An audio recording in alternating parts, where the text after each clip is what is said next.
如果说男生也喝毒鸡汤的话，那会是什么样的呢？男人啊，你一定要对自己好一点，该吃吃，该买买，想放松了就来一场说走就走的旅行吧。千万不要委屈了自己，钱这种东西啊，就是给女生看的啊，不是给她花的。如果一个女人真的爱你啊，她就会努力变得更强大，给你买房，给你买车，给你买游戏装备啊。给你花钱的女人不一定爱你，但是啊，不给你花钱的女人一定是不爱你的。你不用主动联系女人，如果她想你啊，她自然会联系你的。如果她不想你，那你联系她干什么？男人啊，找女朋友一定要找一个像母亲一样爱你啊，把你宠成小王子的女朋友。怎么样啊？听着是不是很别扭？但是啊，又有几个男人真的会去这么想呢？而很多的女人啊，却真正成为了毒鸡汤的牺牲品。想一想啊，现在有多少的毒鸡汤在祸害着年轻人呢？特别是一些好端端的家庭被拆散了。毒鸡汤的功劳真的是堪称第一，特别是女人被毒害的最深的那几句话。第一句啊，就是家是讲爱的地方，不是讲理的地方。你跟我讲理，那你就是不爱我。我真的都想笑死了啊！男人不给你讲理，那他跟你讲什么呀？哄哄你就能解决问题吗？第二句就是爱你的男人啊，一定会把你当女儿一样来宠爱的。说这句话的人，我就想问问啊，你有没有把人家当爹娘一样去孝顺呢？男女之间是一种价值交换的关系，你啥都不想付出，又想别人把你当女儿一样宠，凭什么啊？人家又不缺个祖宗，对不对？第三句，我在自己的家里从来不做家务啊，凭什么嫁到你家，我又得洗衣服，我又得做饭，我还要带孩子。我想说啊，你既然结婚了，你必须得分个你家我家吗？再说了，你做的饭就是给男人吃的吗？你自己不用吃是吗？这个家你不用住的吗？你也得住吧。这孩子是给男人生的，那不是给你自己生的呀，这孩子不叫你妈是吗？第四句啊，给你花钱的男人啊，不一定爱你，但是不给你花钱的男人啊，一定是不爱你的。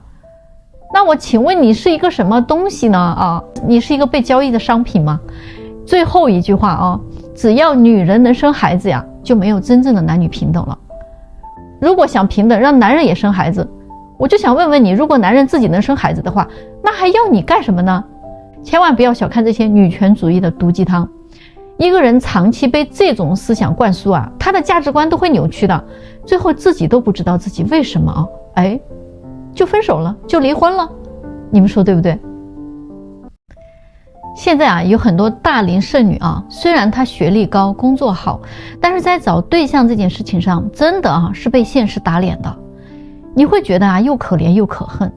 在北京、上海这样的大城市里，将来会有越来越多的女孩子真的嫁不出去的。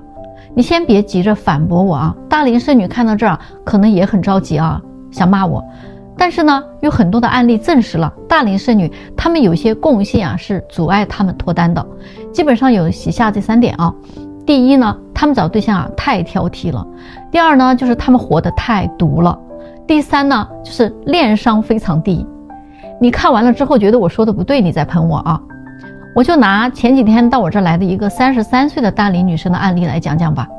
其实呢，她长得还可以，颜值呢也能打个7分，在体制内上班，月薪呢有1万多。那天她来我这儿见了一个82年的男人离异的，但是年薪100万，非常优秀的男士一出来呢，他就马上跟我反馈了，说这个男士他没有看上，感觉对方没有什么眼缘，虽然有钱，但是年龄太大了，还离异的。想当年自己20多岁的时候都是那些富家子弟跟他相亲基本没有看不上的。所以如果自己找个这样的人，觉得很亏，带出去特别没面子。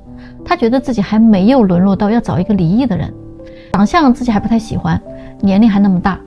我说，那你怎么不反过来想一想一个年龄没有这么大，未婚的，年薪100万的，而且还能看着有点感觉的男人，那可能你也不是人家的菜。他想了想说，也是，现在年龄一年比一年大了确实不好找，要不呢我就跟这个人处一处试试。但是没有想到的是，这个女士太自信了。当我去问这个男士的时候人家这边根本就没有看上他。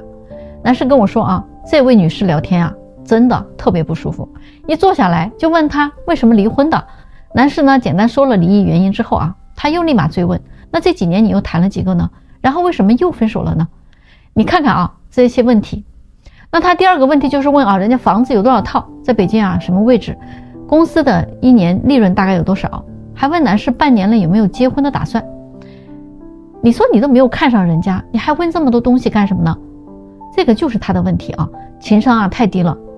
他的这些话完全啊都不顾及对方的感受，都是很隐私的问题。这个就是一个女人啊，她已经读惯了啊，她的思维呢是很难顾及到别人的感受的。这一系列的提问问的男士很尴尬呀，实在是反感的不得了啊，还怎么跟他有下文呢？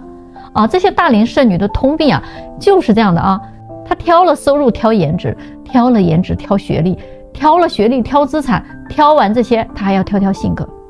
然后呢，他们可能好不容易挑到个满意的啊，结果呢人家看不上他，不然呢就是相处起来太累了，因为他们生活的独立惯了啊，他们都是以自我为中心啊，往往情商很低，不会说话，不会谈恋爱，还不会处事儿。关键的是啊，他们还是小姑娘的心态啊，谈恋爱要男人追，要男人宠啊，自己呢又不主动啊，还很作，所以啊，他们处处都是失败。你们觉得这样的他们能嫁得出去吗？过了40岁的未婚女人啊，你千万不要来找我找对象了好吗？啊，我真的是怕了你们了啊，就没有一个啊，我感觉就没有一个正常点的。最近呢是有一个朋友啊，让我给他的一个远房表妹介绍个对象。我一听呢，都41岁了啊，那还怎么找啊？找年轻的你不配了，找条件好的那你更不配了，找个离异的呢，你可能还不甘心，找个年龄大的呢，你可能还嫌人家老。总之，过了40岁还没有结过婚的女人，不好好反省一下你自己啊，基本上你这辈子都结不了婚。为什么呢？因为啊，他们不是因为年龄大了不好找，是因为啊，他们这一辈子都在找那个他根本配不上的人，所以才变成了大领导。你们认同吗？比如说他这个远房的表妹啊，身高1.6米不到，瘦瘦小小的，在一家国企里边做会计啊，长相很普通，人的性格呢也比较传统呆板。我当时看到他还以为啊他不挑啊，他只是因为没有渠道认识男性啊才单到现在的。结果并不是这样的啊！介绍的时候啊，我给他看了资料不下20个，条件好一点的他说自己配不上，条件差一点的呢，他说不想活得太累了，条件合适他的呢，他又要挑长相，没眼缘的他不想见，说这样他没感觉。后来终于联系上一位45岁左右的啊，在一家国企里边搞技术的男士。这位男士呢也是未婚的，就是个子不太高，长相呢确实不是他太能接受的那种。但是两个人还是见面了啊，当时说啊约在某个地方吃饭，男士呢还是挺绅士的啊，去接他下班，一起吃了饭。男士呢还开车呢把他送回去了，双方最初的印象还是不错的。可是啊，接触了一段时间之后，这个女士就跑过来跟我说啊，哎呀不接触了啊，问他原因，他说居然是因为男士问他可不可以做女朋友，他说可以，刚刚答应了啊，男士就想亲他，他说完全不想让他碰一下，感觉还是受不了啊，喜欢不起来。他说自己啊也知道自己年龄大了不好找，但是啊将就着找一个自己不喜欢的人还是太难受了，而且他说他不太习惯让别人碰他身体，他会特别紧张。我当时真的是就很想问他，你是不是有病啊？不过我没问啊，这还需要问吗？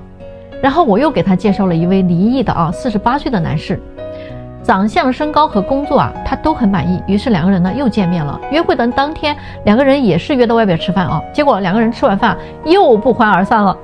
我又问他为什么啊，他说这个男士摆架子啊，都没有开车去接他，感觉很不被尊重，男士有点高高在上。饭后呢，这个男士也没有送他回家，他那个自尊心啊就开始强烈的跳动，坚决的不跟这个男人发展了。后来啊，我就问那个男士为什么都不送一下女士呢，让对方感觉到特别的被怠慢。男士说啊，当时是女士选的地方啊，就在他自己住的附近，所以他觉得没有必要去接嘛，自己开车开了半个多小时，到了地点之后啊，人家那是一脸的不乐意啊，拉着个脸给谁看呀？我们还什么关系都不是好吗？我看他呀全程的不高兴，我哪还有心情送他回家呀？大家来说说，都40岁的人了啊，还有一颗少女心，这可咋整啊？